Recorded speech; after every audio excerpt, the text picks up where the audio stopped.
दूसरा प्रकार है वित्तीय अभिलेख।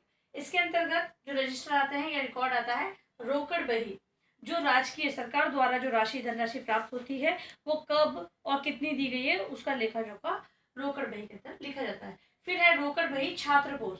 अब जो विद्यार्थियों के लिए या विद्यार्थियों के जो कोष होता है, विद्यार्थियों के लिए अलग से कोष होता है, उसकी राशि जो प्राप्त की जाती है उसके बारे में इसके अंतर्गत लिखा होता है। फिर है स्टॉक रजिस्टर। स्टॉक रजिस्टर के अंदर जो सामग्रियां आई है, कितनी आई है और कब आई है, उस प्रकार से वो रजिस्टर मेंटेन किया जाता है, उसमें लिखा जाता है। फिर है स्थायी सामान रजिस्टर। जो सामान स्थायी रूप से यानी लॉन्ग टाइम के लिए मतलब अभी आया है तो मतलब प्रत्येक वर्ष नहीं आता है वो, लॉन्ग टाइम चलेगा, इस प्रकार का फर्नीचर वगैरह है तो वो स्टॉक इसमें रजिस्टर में लिखा जाता है। फिर है स्टेशनरी रजिस्टर। ये प्रत्येक साल या फिर आवश्यकता पड़ने पर तो बीच में भी मंगा लिया जाता है। तो जो स्टेशनरी रजिस्टर होता है उसके अंतर्गत जो पढ़ाई से संबंधित जो सामग्रियाँ होती है उसके अंतर्गत लिखी जाती है, कितना सामान कितने रुपए में आया और कितना मात्रा में आया है। फिर है शुल्क प्राप्ति रजिस्टर।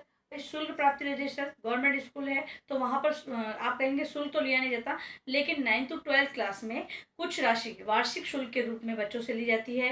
कोई विज्ञान वाले बच्चे हैं तो उनके लिए विज्ञान लैब के रूप में ली जाएगी, या खेलकूद संबंधी राशि कुछ ली जाती है, वो इसके अंतर्गत लिखी जाती है। फिर है छात्रवृत्ति रजिस्टर। भाई 6 से लेकर 12th तक की कक्षाओं के लिए सरकार ने कुछ निर्धारित राशि छात्रवृत्ति के रूप में उनको दी जाती है, वार्षिक दी जाती है। तो वो जो जितनी राशि कितने बच्चों को किस कैटेगरी में बच्चे आ रहे हैं कितनी राशि है, इस प्रकार का उसका डिवाइडेशन होता है और उसमें लिखा जाता है कि इतनी छात्रवृत्ति इतने बच्चों को दी गई है। फिर रसीद बुकिंग। भाई जो राशि बच्चों से प्राप्त की जा रही है या फिर जब किसी से मंगवाई जा रही है तो उसके लिए हम उनको रसीद देते हैं, तो ऐसी रसीद बुक वहाँ पर होती है। फिर है बजट पंजिका। जो कि वार्षिक बजट बनता है उसकी एक पंजिका होती है कि भाई वर्ष पर्यंत हमें किन किन चीज़ों की आवश्यकता होगी, कितना खर्च होगा और कितना होने वाला है, इस प्रकार का जो बजट पंजिका है उसके अंतर्गत वो लिखा जाता है। फिर आती है बात राजकीय कोष को भेजे गए एवं प्राप्त करे गए बिल। जो सरकार द्वारा बिल आते हैं या सरकार को भेजे जाते हैं बिल, तो वो उन बिलों का ब्यौरा एक फाइल के अंतर्गत लिखा जाता है। तो ये हो गए अपने वित्तीय लेख संबंधी आलेख।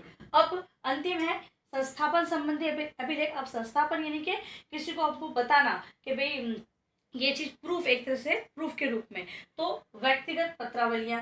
भाई व्यक्तिगत पत्रावलियां यानी कि व्यक्ति से संबंधित जो जानकारियां हैं, टीचरों से संबंधित, प्रधानाचार्य से संबंधित जानकारियां हैं, वो इस फाइल के अंतर्गत रखी जाती है या इस रिकॉर्ड के अंदर रखी जाती है। फिर है आकस्मिक अवकाश रजिस्टर। भाई आकस्मिक यानी कि अचानक से जो अवकाश लिए जाते हैं, जो टीचरों सरकार में तो निश्चित है कि इतने आकस्मिक अवकाश दिए जाते हैं, और प्राइवेट में भी कुछ परसेंटेज का होता है कि इतने अवकाश दिए जाते हैं।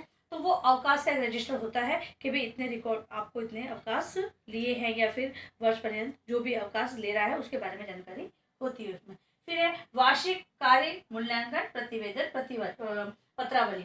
यानी कि जो वार्षिक कार्य जो विद्यालय में जो वर्ष पर्यंत जो कार्य हुए हैं उनसे संबंधित जो मूल्यांकन, मतलब कि पहले तो कार्य लिखे जाएंगे उसमें कि क्या क्या कार्य हुए हैं और किस प्रकार रहा वार्षिक, जो वर्ष भर जो एक हमने देखा होगा कि आजकल तो अब वार्षिक उत्सव होने लगे हैं सरकारी विद्यालय में भी, तो जो प्रधानाचार्य है वार्षिक प्रतिवेदन प्रस्तुत करता है, तो वो मूल्यांकन स्वरूप उसे पत्रावली के अंतर्गत ऐड किया जाता है। अंत में आता है गृह कार्य। विद्यालय के लिए विद्यालय अभिलेख क्यों आवश्यक है? विद्यालय के लिए विद्यालय अभिलेख क्यों आवश्यक है? विद्यालय संबंधी प्रमुख अभिलेखों को बताइए।